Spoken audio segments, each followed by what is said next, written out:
Review time. Oke, tumis buncis bawang putihnya udah jadi.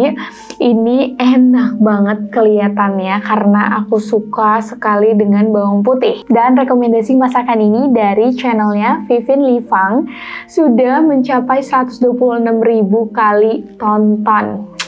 Makanya kita penasaran, ingin mencobanya, ingin recook and review. Mari kita coba. Bismillahirrahmanirrahim. Enak. Dia rasanya gurih ya.